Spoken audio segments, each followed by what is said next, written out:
I'm getting my reading from the book. I've been told the book, but remember, Moses was told to move on. It is in the book of Exodus.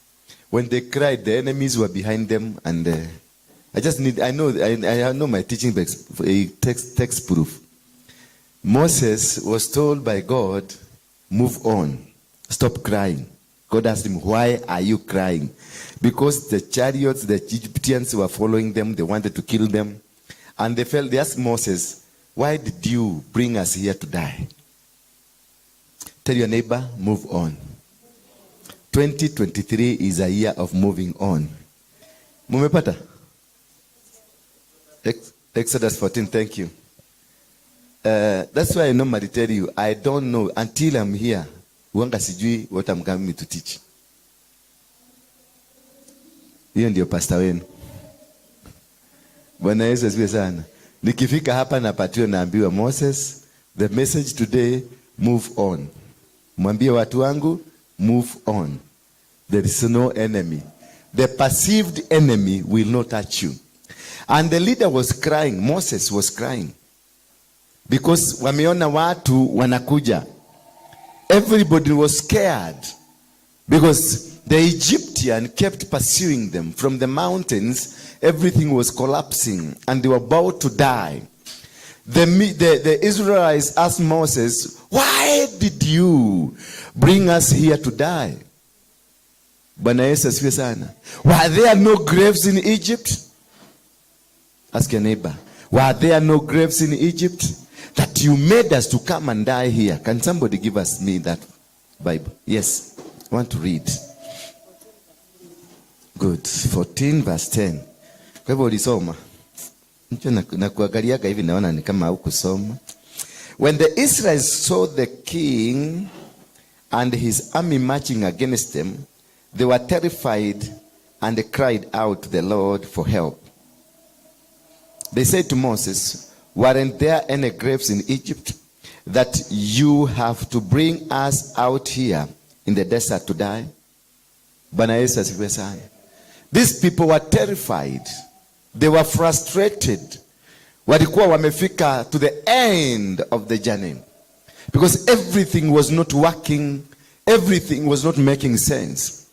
In this life, in last year, everything might have not been making any sense to you. You have gone to every church to seek God. You have gone to every places to seek the presence of God. But nothing is working. And everything has collapsed. Your marriage has gone. Your health is gone. God is telling you, move on. Hallelujah. They questioned the veracity of Moses. And they asked Moses, were there no graves in Egypt? Meaning for them, the life had come to an end. Meaning for them, nothing was working. Nothing will work. Nothing will move forward. Because at the point of asking, were there no graves? It means they had lost hope and they knew they are going to die. Some of you are in that position that you have already died. That the disease they told I have, it is a terminal disease. It is something that cannot be reversed. A problem that I'm facing, a challenge I'm facing, is a challenge according to everybody. This thing will not be reversed. That is why they asked Moses, were there no graves? Because they knew already they're going to die. But they're dying in the desert. They're dying in a land that they don't belong. So they had made a conclusion to die. We are going to die. But we could have died in a better position. Tell your neighbor, there is no better position in death. Hallelujah. Death is death. Wherever you are buried, you'll be buried. You'll be swallowed by the soil that will have swallowed you at your home place. For them, they had the comfort. They had comforted themselves and made that sentiment of comfort that we are going to die because this has come to an end. It is not going to be reversed. And they asked Moses, were there no graves in Egypt that you led us here to come and die? Were there no places that will have been, maybe you You went to Mombasa to do business and the business failed. You ask God, why did you bring us here? Because they were not questioning Moses. They were questioning God. Because all the way from Egypt, they saw God through Moses. Therefore, the question should not have been directed to Moses, but it was directed to God. Because they came to realize that the God of Moses was lying to them. Sometimes you think your God is lying to you. Sometimes you come to an end. The day you've come from prayer mountain praying, that is the day you face the greatest challenges. The day you come and receive a blessing from your pastor, going home you find everything now is dead end. You go and pray for 40 days, 40 nights and 40 days, thinking that you will come like Jesus. You come out like a devil. You go and the sacrifices, you give your sacrifices, you give your offering, you give everything. Coming out after giving everything, you find now that's the day you invited the devil. In fact, it's like you watered. You did an irrigation, the devil to find somewhere to thrive. Bwana Yesu asifiwe sana. It is a point of desperation. A point where you come to an end of your life. A point where you come to realize this God that I've been thinking of is not a God. That I've been going to church. I've been going very early in the morning. I've been doing everything the pastors asked us to wash the church, we wash. I've even went on to wash toilets. But this God is not listening to me. I've given everything. Even my phone I gave to church. My clothes I took them to church. My land I give to church, but nothing is working. But I've done everything. I've gone to Nigeria, seen TB Joshua. I've gone to Kakande. I've gone to South Africa. I've gone to Zimbabwe, Malawi. I've gone to America. I've gone to Europe. All in the name of looking for God. But as much as you look for God, the more you look for God, the more you're frustrated. You come to an end because nothing is making sense. When you are dealing with God, nothing makes sense because nothing will work in a sensible way. When you talk of faith, faith is behaving foolishly. Bwana Yesu asifiwe sana. Have you ever found yourself that this is the opportunities there? You can look at the opportunity. The opportunity is close to you. It is just around the corner. But trying to lay your hand on the opportunity, nothing works. That is the time you find the entire family rises against you. That's the time you find the church, also the church, including the pastor you love. The pastor, you just think every time you carrying his photograph, kwa wallet yako, ubeba photograph ya pastor. And when you have a problem, you speak to the pastor. Now speak, pastor. Speak now. I'm in a problem. Speak now. You say it. I speak now. The more you love your church, the more you love your pastor, the more you love whatever you are doing, the more you are getting frustrated. These children of Israel, they were just walking as they were going towards crossing over the river Jordan. And they looked behind, they saw a chariot of army from the Egyptian. Huge army coming to them. And in front of them, a huge river. Something that they will not be able to cross over. A huge river. Huge one. But behind them, an army that is well equipped, well organized, well prepared. In front of them, an already established army in the name of the river. And in the middle, it is you and your life. Praise be the name of God. I don't know whether you have found yourself in that situation. Behind you, the enemy that is more superior. In front of you, the enemy that is already established. You alone without anything, without an army and without a weapon. Just staring at death from both sides. Staring at collapse on both sides. Staring at diminishing both sides. Staring that this is not going to happen. My son is going to die.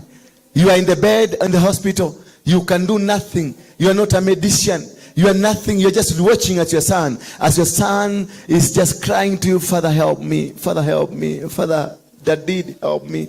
As your daughter is crying, me, help me. As the auctioneers are in front, have just arrived with a huge lorry. You don't know where to take your children. You don't know where to take yourself. You don't know where to go, and they have to auction you. And it's a must, they have to auction you. You've tried all your neighbors to help you. You've tried every brother to help you. You've tried if you go to your pastor, he doesn't help you. You go to every institution that can help you, doesn't help you. You've gone to court to stop it, the court has refused to help you. Everything is not working for you. It's a point of break. A point where you cannot be able to stand anymore. The salaries are not coming.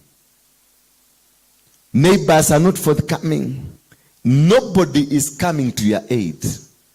That you have laid every plan. You have organized yourself, done everything that is required, but nothing is coming forth. A point of no return. A point where you surrender. That is when you find emotions and the physical desires of a human being.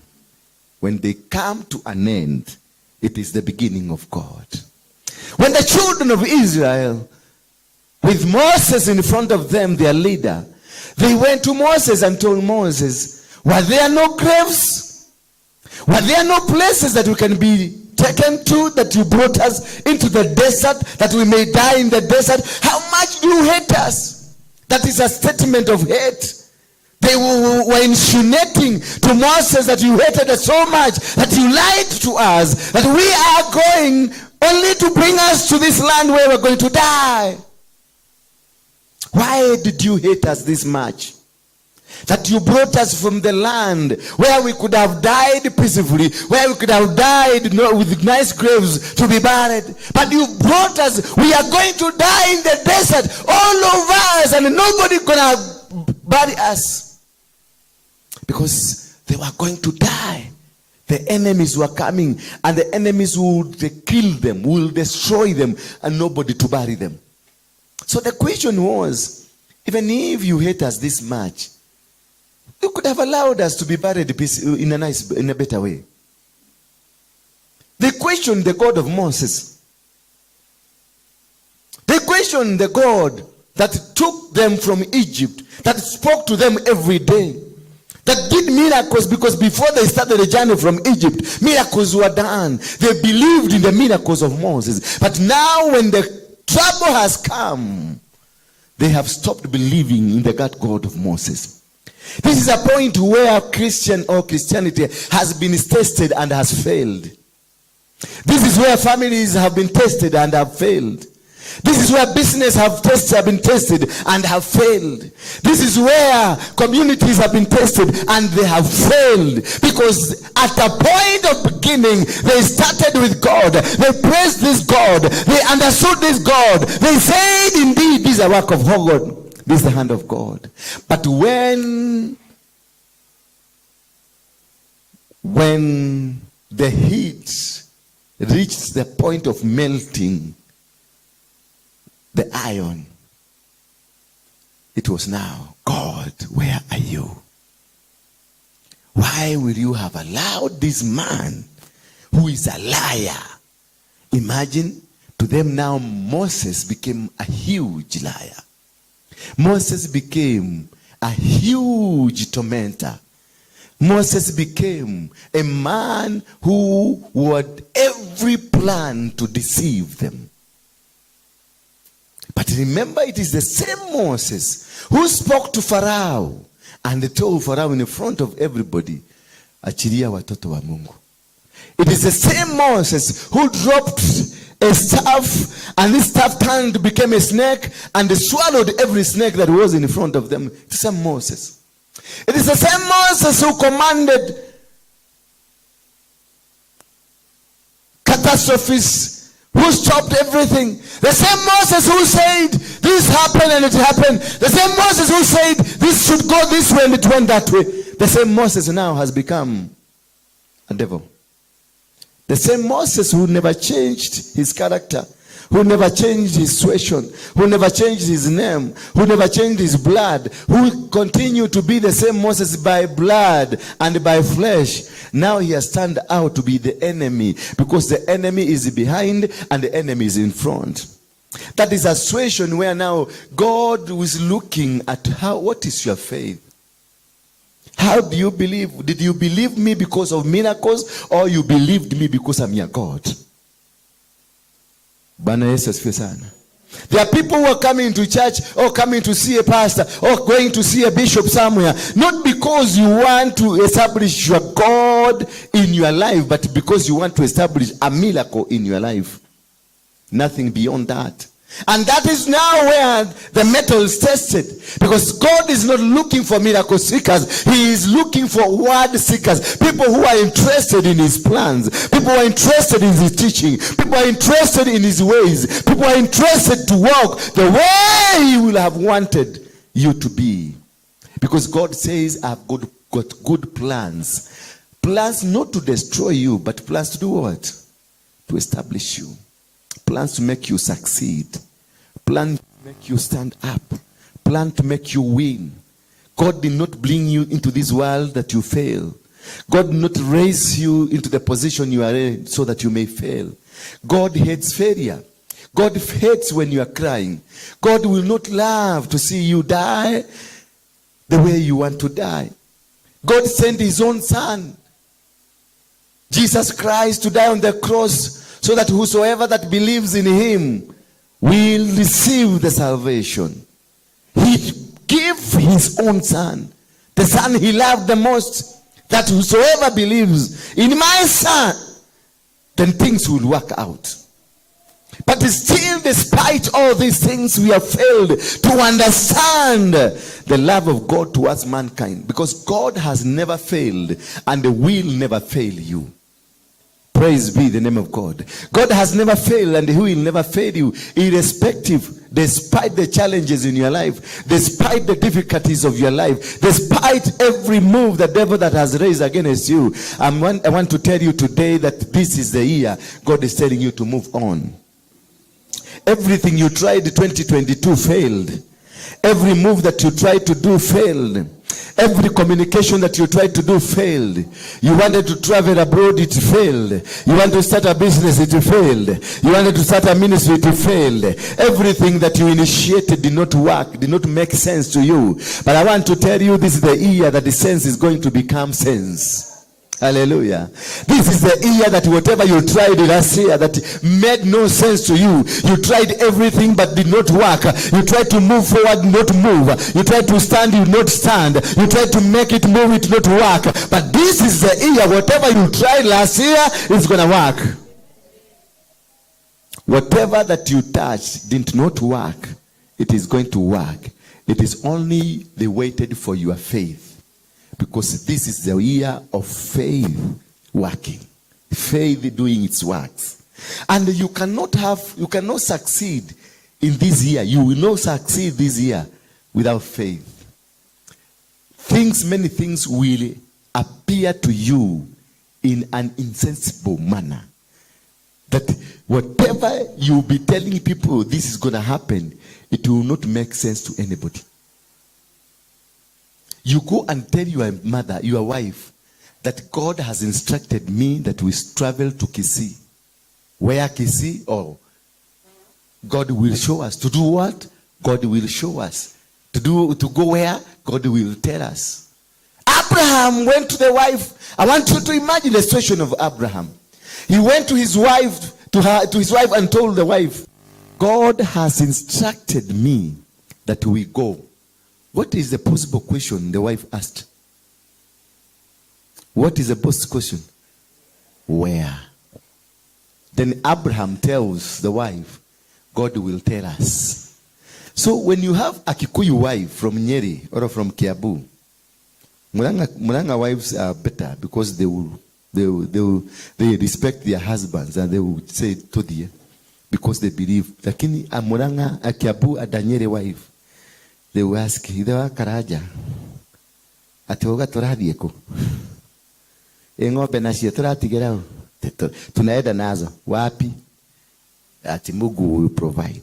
Then they will tell you, you look like you are drunkard. And this woman will rush very fast to her pastor and tell the pastor, my husband came yesterday.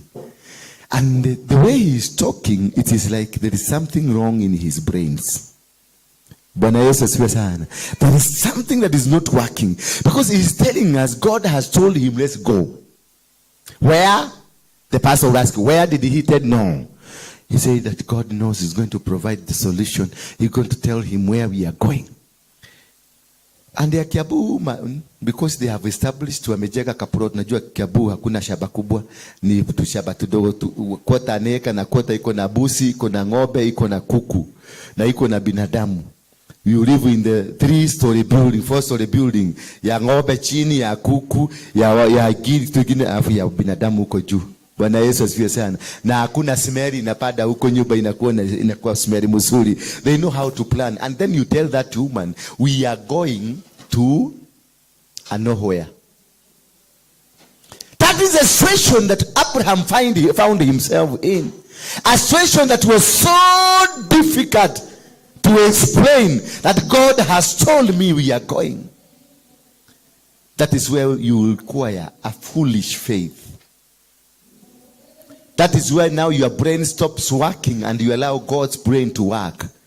That is where now your education stops working and you allow the education from heaven to start working. Because everything and anything will look, as you look at it, will look as though it is foolish. But that which looks as foolish in the eyes of man, it is wisdom in the eyes of God. Praise be the name of God. That is what Moses was told. Tell my children to move on. Because even Moses himself started crying. And God came and asked Moses, why are you crying? Yet I speak to you every day. Ask your neighbor, why do you cry? And you are God every day. You keep on crying. Ask your neighbor. Ask your neighbor. I'm not telling you. Ask this neighbor. Why are you crying? Talk to him. Talk to him. Why are you crying? Talk to her. Talk to him. Why are you crying? Yet you profess of a mighty God. Yet you profess of a wonderful God, a God that changes, a God that transforms, a God that improves, a God that lives, a God that is powerful, a God that heals. Yet now, because of this small situation that has come in front of you, you are crying. Moses was asked by God, why are you crying? Ask yourself, why are you crying? Because of the lack of food today? Because you come to church and maybe your pastor didn't talk to you? Because today, whatever you are starting did not work, the business you started did not work? Or is it because your children, all of them, have turned to drugs, and then now you ask yourself, where is my God? Gideon was asking this angel of God, you are talking of a God that was with Abraham, a God that brought us from Egypt, a God that was with Moses, a God that was with Isaac and Jacob. Where did this God go? Gideon asked the angel of the Lord.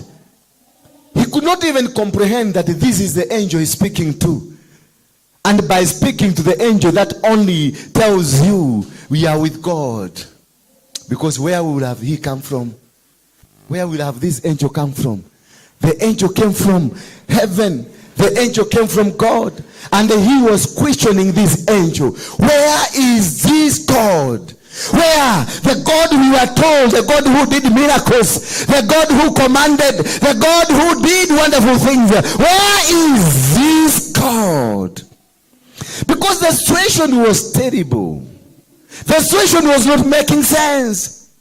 That the people you easily destroyed, the people that you easily triumphed over, the people that you commanded, the people you not even fight, they had you, they ran away. The same people that ran away from you are the people now sitting on you. The Midianites and the Amalekites were people to the children of Israel, were just nobodies. were just nobodies. They will not make any sense to them that a Midianite can come and stop, can come and rise against these people, can come and make these people terrible, live in a terrible frustrations. These Midianites, as they tried, as the children of Israel, as they did their cultivation, they did everything. They worked the day, and the Amalekites and the Midianites will come and take every effort, take it away. The people feared. When the people, the entire world will hear the children of Israel coming, they will be shaking. So at some point, people used to respect you. At some point, people used to hear you as a powerful person, a person that they rely with the information. Now, the same people who relied on you are the one now tormenting you until you reach a point of asking God, where is this God? Gideon asked the angel of the Lord, where is this God you are talking about? Where is this man? Where is this God you are talking about? Where did he go? We are told in the stories we are reading in our chronicles that this God, he did miracles and removed the children of Israel from Egypt, a place where nobody could have believed they can come out from, a place where the pharaohs were so powerful they would not allow you. The same God you are talking to me has failed us, has led us into the hands of the Midianites, has led us into the hands of the Amalekites, has led us into the land, the people of the southeast, the people who tormented, frustrated, and killed them. They will not work in the day because that thing, they will come, the Americans will come and steal. They will not do the cultivation. They will not do any work. They used to live in the caves. The people who made people to scare. The people who, when they were hard, everybody would run away. They were forced to live in the caves. And Gideon asked the angel, which God are you talking about? Which God? Is it the same God that you are talking about? The God you are is it the same God? The God that was with Moses? Because this is not making sense. It is not working. If you are talking of that God of Moses, this is not the God of Moses. Indeed, Gideon was right. Sometimes the Spirit will tell you the true story of what is happening around you. Because the true story is that the God that Gideon thought was God was not God. And that is why he will ask, where is this God? If this God is the God we are talking about, then this is not the right God. Meaning, for him, he had a spirit that dictated. He had a spirit that kept nagging itself that this could not be the God. Because children of Israel have never been defeated by anybody. But now we are living in caves. Can you ask yourself, what kind of a God are you worshiping? Because Gideon, at some point, to some level, he was right asking the question. He asked this angel, where is our God? Because at the look of things, when he looked at everything, is like he saw there is no God here. Bwana Yesu asifiwe sana. There is no God. That is why he had the guts of asking the angel, this God we are told about, it is not the God that was with Abraham. This God you are told about is not the God that was with Moses. This God we are told about is not the God that was with Jacob.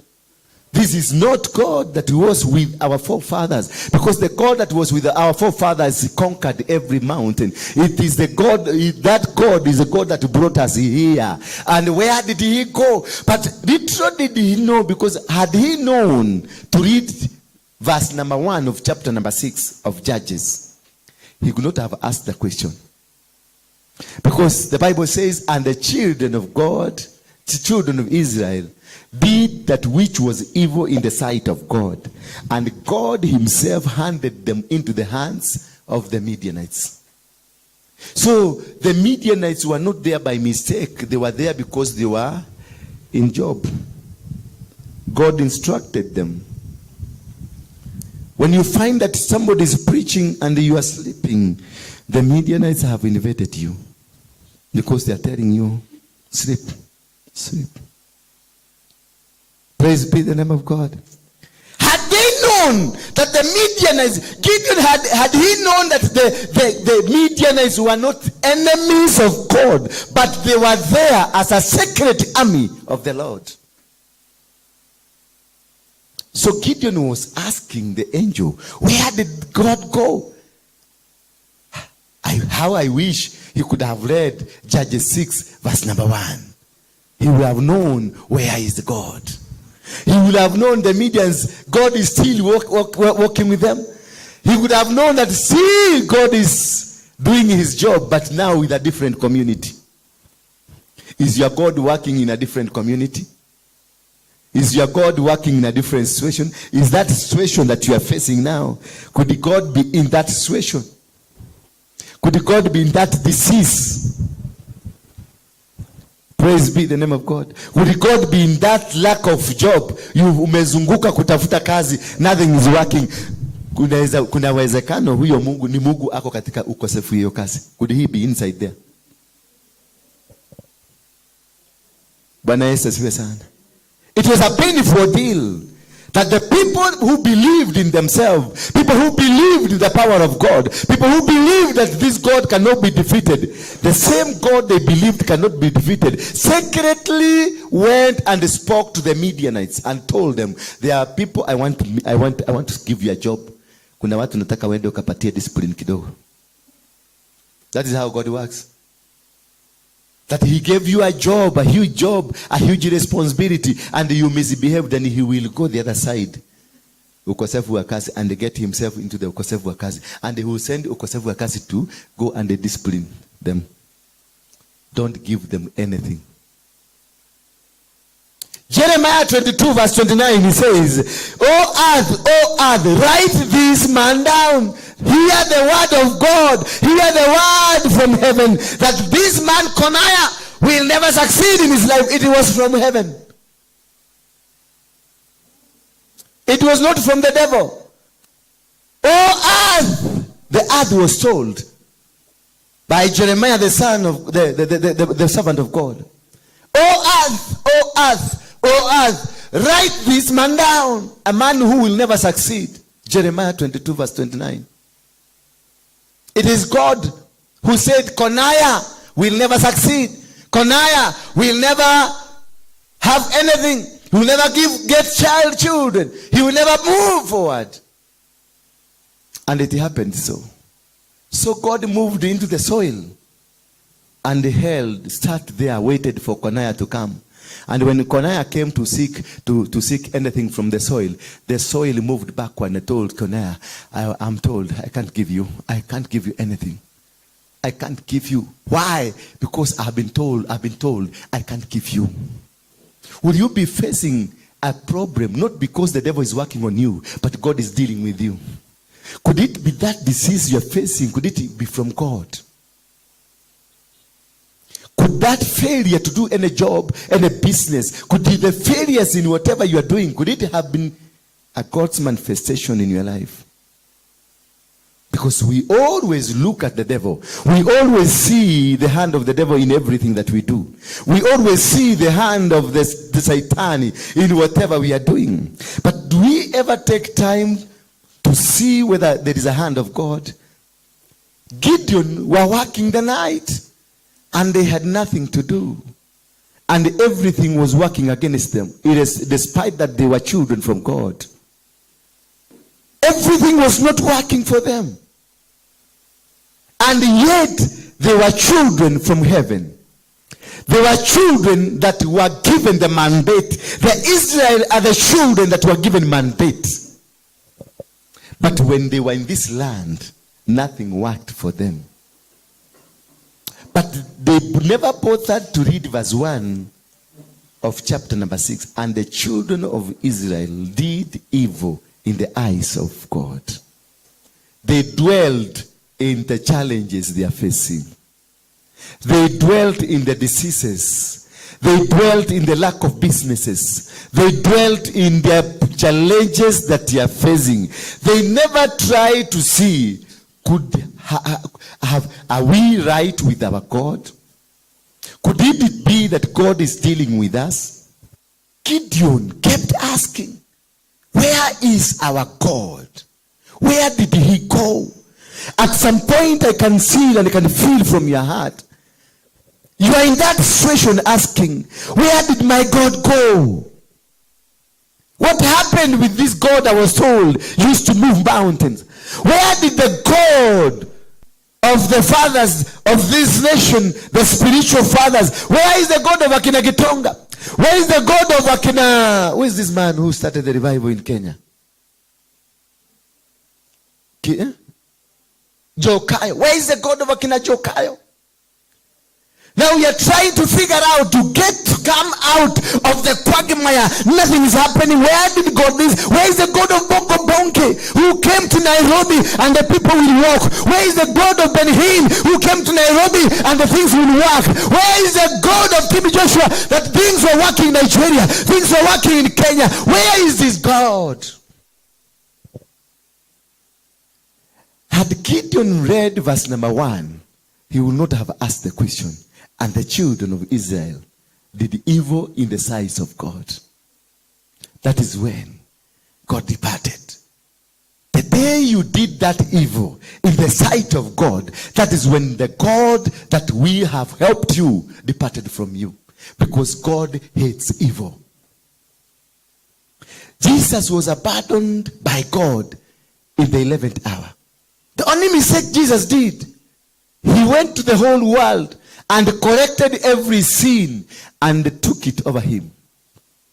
Na akabeba mizigo yote na akaenda kwa baba yake kumwambia, here I am with the sin. And God does not face you when you have the sin. God faces the other side.